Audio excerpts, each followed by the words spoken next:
आवाज येतोय बरोबर?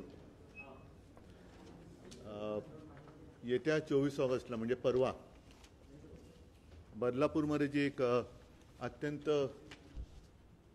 विकृत अशी दुर्घटना घडली, दुष्कृत्य घडलं, त्याचा निषेध करण्यासाठी महाराष्ट्र बंद महाविकास आघाडी आणि इतर सर्व पक्षांनी जाहीर केलेला आहे। हा महाराष्ट्र बंद केवळ राजकीय नाहीये। ज्याप्रमाणे मला आठवले ते करोनाचे दिवस, महाराष्ट्र एखाद्या कुटुंबासारखा आणि कुटुंब बनून महाराष्ट्रातल्या बांधवांना, माता भगिनींना आवाहन करतोय, विनंती करतोय। प्रत्येकाच्या मनामध्ये ही एक खंत आहे की आपण नेमकं कसं जगतो आहोत। मुलं बाळ शाळेमध्ये जात आहेत, त्या शाळेमध्ये सुद्धा मुली जर का सुरक्षित नसतील तर मग मुलगी शिकली, प्रगती झाली, या वाक्याला अर्थ तरी काय राहणार? आणि त्यासाठी पक्षांची असलीच पाहिजे, त्याच्यानंतर पुढचं राजकारण येतं। जर का एकूण आपण पाहिलं तर कालचीच केवळ एक घटना नाहीये, तर गेल्या काही दिवसातल्या वृत्तपत्रातल्या बातम्याच मी कापून आणलेल्या आहेत। ही 21 ऑगस्टची आहे। गेल्या 5 वर्षात 20,000 बालिकांवरती अत्याचार, ही बातमी आलेली आहे। त्याच्यानंतर काल सकाळमध्ये आहे असंवेदनशीलतेचा सर्वत्र निषेध, म्हणजे सगळ्यांनी निषेध केलेला आहे, सगळ्यांच्या मनामध्ये खदखद आहे। त्याच्यानंतर ही एक घटना आहे, चांदिवलीमध्ये एका चिमुरडीवरती अत्याचार झाला होता। मंत्री लोढा यांनी कुटुंबाची भेट घेतली। त्याच्यानंतर परत सकाळमधलीच बातमी आहे, मुंबईत बाल लैंगिक अत्याचारात वाढ। आता सुद्धा येताना मी की निर्भया जी घटना घडली होती, दुर्घटना म्हणजे दुष्कृत्य झालं होतं, त्याहीबद्दल संपूर्ण देश खडबडून जागा होऊन त्याच्या विरोधात उभा राहिला होता। तशीच ही एक घटना आहे। अनेक घटना जेव्हा एकत्र होतात आणि सहनशीलतेचा जेव्हा अंत होतो तेव्हा जनभावनेचा उद्रेक होतो। मला वाटतं तो क्षण जवळ येत चाललेला आहे। या बंदमध्ये कोणत्याही ही भीती ह्या विकृतांच्या मनामध्ये निर्माण करण्यासाठी म्हणून हा बंद करतोय। कोणतेही राजकारण याच्यामध्ये नाहीये। सुरक्षित बहीण ही एक प्राथमिकता असली पाहिजे। जर बहीण सुरक्षित असेल तर मग लाडकी बहीण वगैरे योजना आणता येतात। आणि म्हणून मला असं वाटतं 24 ऑगस्टला महाराष्ट्रातल्या तमाम जनतेला मी विनंती करतोय की आपण सगळेजण जातपात, धर्म, पक्ष वगैरे भेद बाजूला ठेवून, कारण मुलगी ही मुलगी असते। अनेक मुली आपण शाळेमध्ये जाताना येताना पाहतो। आपल्या राज्यामध्ये मुलींना शिक्षणाची मोफत सोय सुद्धा केलेली आहे, तशा सुविधा दिलेल्या आहेत। म्हणजे आता कोणी तुझं रक्षणासाठी येणार नाही असं त्या कवी ते पुष्यमित्र उपाध्याय म्हणून आहेत, त्यांनी ते सुचवलेले पूर्ण कविता ही आजच्या परिस्थितीवरती एक चपकल बसणारी आहे। पण हे उठो द्रौपदी शस्त्र उठालोय आपण कोणाला सांगतोय? जी मुलगी बिचारी कडेवरची पोर आहे, तिलाच अजून उचलून आपल्याला घ्यावं लागते। ती मुलगी, तिला शस्त्र म्हणजे काय हे सुद्धा माहिती नाहीये। तिला कविता ती वाचणार कधी, ती शिकणार काय? आणि त्या उद्वेगाला वाचा फोडण्यासाठी हा 24 ऑगस्टचा बंद आपण करतो। हा बंद परत एकदा सांगतो, कोणत्याही राजकीय पक्षाचा नसून हा माझ्या बहिणीचा, माता भगिनीच्या रक्षणासाठी आपण किती जागरूक आहोत हे दाखवण्यासाठी हा बंद आहे। केवळ राजकीय कार्यकर्त्यांनी याच्यामध्ये यावं असं नाहीये, तर स्वतःहून, म्हणून मी करोनाचा उल्लेख केला की स्वतःहून हा बंद पाळला पाहिजे। तर आपण सगळे एक होऊन या विकृतांना सुद्धा एक मनामध्ये दहशत आपण बसू शकतो। आणि त्यासाठीच ह्या उद्वेगाला आणि उद्रेकाला वाचा फोडण्यासाठी हा पर्वाचा येते। ठाणे जिल्हा आणि त्याच्याच बाजूला हे बदलापूर आलं, त्याच जिल्ह्यामध्ये येते। तर त्यांना हे जे काय घडले, ही घटना ही मान्य आहे का?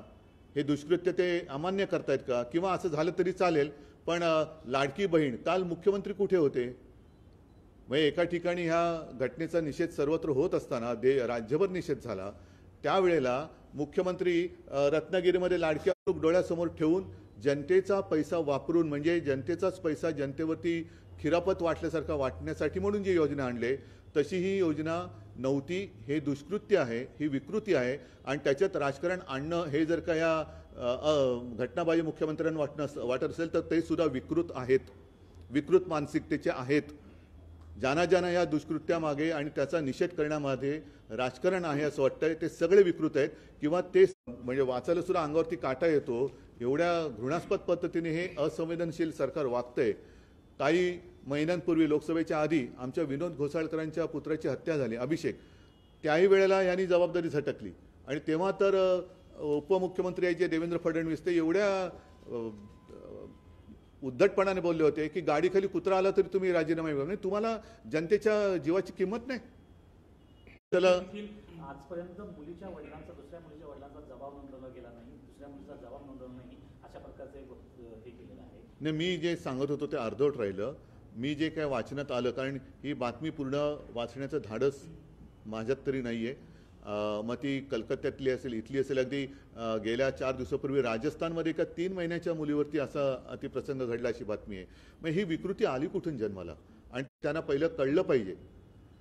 म्हणजे काल सुद्धा खरं ते तिकडे पोहोचायला पाहिजे होते, पण हे रत्नागिरीमध्ये डामडौलामध्ये बसले होते आणि किती अर्धा डझन मंत्री कितीतरी एसटी गाड्या तिकडे आणल्या गेल्या होत्या, म्हणजे पैसे देऊन गर्दी करायची, त्याच्यामध्ये रेकून भाषणात ठोकायची। आणि हे बघा ना, मुख्यमंत्री यांच्यासह अर्धा डझन मंत्री आज रत्नागिरीत कालची आहे आणि त्यांच्याबरोबर गुलाबी जॅकेट पण होते। पोलीस आयुक्त कोण आहेत? त्या परिसराचे पोलीस आयुक्तांचं काय नाव आहे? डुमरे। मग त्यांचं डमरू का वाजलं नाही याच्यामध्ये? पोलीस आयुक्त कुठे आहेत? आयुक्तांनी याच्याबद्दल सांगायला पाहिजे की त्यांच्यावरती दबाव होता की नव्हता। खरं पोलीस असं वागत नाहीत, पण त्यांच्यावरती दबाव जर आणला गेला असेल तर दबाव आणणारे आणि दबावाखाली काम करणारे पोलीस हे त्या नराधमा एवढेच गुन्हेगार आहेत, तर त्यांना सुद्धा शिक्षा झालीच पाहिजे।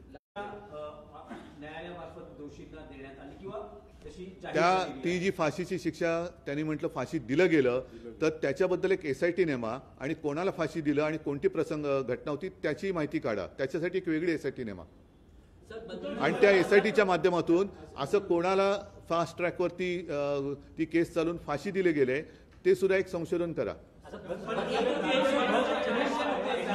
एकाने विचार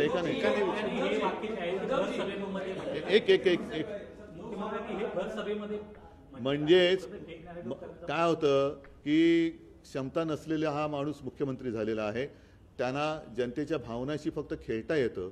म्हणजे मला खरंच मुलीच्या पालकांची दखल वेळेत घेतली गेली असती, त्या गुन्हेगाराला वेळेत अटक झाली असती, तर हा विचार कोणाच्या मनात आला नसता। जेव्हा अशा घटना घडल्यानंतर यंत्रणा ढिम्म राहते, गर्भवती आईला 10-12 तास खोळंबून ठेवलं जातं आणि त्याच्यानंतर जर का जनतेचा उद्रेक झाला तर त्याच्यात राजकारण आणलं असं म्हणणं आणि ज्यांनी आंदोलन केलं त्यांच्यावरतीच गुन्हे दाखल करणं, हे असं बघितल्यानंतर मग आग लागो तुझ्या कारभाराला असंच म्हणायची वेळ येते। भाजपच्या लोकांशी संबंधित अशी माहिती मिळाली, खरी खोटी मी बघायला गेलो नाही, पण एक गोष्ट नक्की की गुन्हा दाखल करून घ्यायला विलंब तर लागला, हे सत्य आहे। आणि त्याच्यानंतर जर का पोलीस आपल्या तक्रारीची दखल घेत नाहीत असं म्हटल्यानंतर परत एकदा सांगतो, ही मुलगी एक दुर्दैवानी ते एक प्रतीक झालंय। प्रत्येकाच्या मुली ज्या शाळेत शिकतायत त्या सगळ्यांच्या पालकांचा एकत्रित असा हा उद्रेक होता आणि आहे। आपल्या सगळ्या कारभारामध्ये कार्यक्षेत्रात काय होते आणि काय होत नाही।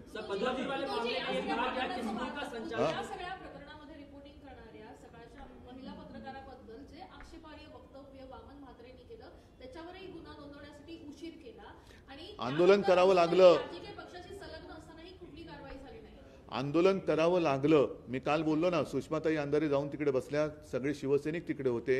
आता शिवसैनिक म्हणजे ते तिथले नागरिकच आहेत, आता मला भेटायला येणारच आहेत, मी बोलवलंय त्यांना। पण हाच जो विषय आहे ना की तक्रारीची दखल जर वेळच्या वेळेला, रक्षाबंधन म्हणजे दादा माझं रक्षण करतो आणि तोच दादा जर का दादागिरी करत असेल तर ही दादागिरी चिरडण्याची हिंमत सगळ्या बहिणींमध्ये आहे। या घटनांमध्ये वाढ झाली आहे। घटना झाल्यानंतर राजकीय आरोप प्रत्यारोप होत आहे, पण लोकप्रतिनिधी म्हणून राज्यकर्ते किंवा विरोधक यांनी एकत्र येऊन काही कडक पावलं उचलणं, कायदा करणं, शक्ती विधेयक जे आणलं गेलं त्याचं पुढे काय केलं नाहीस उत्तर दे।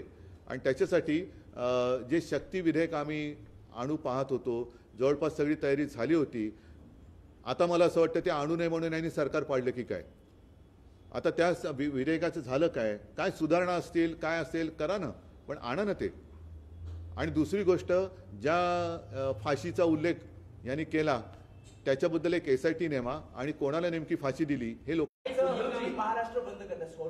काय असणार? सगळे पक्ष एकत्र येऊन आंदोलन मी सगळ्या नागरिकांना आवाहन करतोय, सर्व नागरिक, कारण केवळ राजकीय पक्षांच्याच मुली किंवा मुलं शाळेत शिकतात असं नाही आहे. अगदी ग्रामीण भागातली सुद्धा मुली, त्यांना तुम्हाला आठवते काही वर्षांपूर्वी शाळेत जाताना, घरापासून शाळा लांब होती, त्या शाळेत त्या मार्गामध्ये एका मुलीवरती हा प्रकार घडला आणि महाराष्ट्र पेटला होता. ही घटना सुद्धा तेव्हा खूप मोठी झाली होती. महाराष्ट्र गोष्टी असेल तर त्याच्याबद्दल मी काही जास्त बोलू इच्छित नाही. एक मिनिट. संचालन है वो बीजेपी के लोग थे, उसमें शिवसेना यूपीटी के लोग थे, शिंदे के लोग थे. इसके लिए एफआईआर उन्हें बचाने की कोशिश की गई और इसलिए एफआईआर करने में देरी हुई. नहीं वापस पूछो. बदलापुर केस मामले में जो कहा गया है, स्कूल का जो संचालन है उसमें बीजेपी के लोग शामिल थे, शिवसेना यूपीटी के लोग शामिल मेरे थे, कौन लोग थे? शामिल थे. मेरे को नहीं, आपके पास जानकारी किसने दी? ऐसा आरोप लगाया जा नहीं, रहा किसी ने है. आरोप नहीं लगाया ऐसे, किसी ने आरोप नहीं लगाया.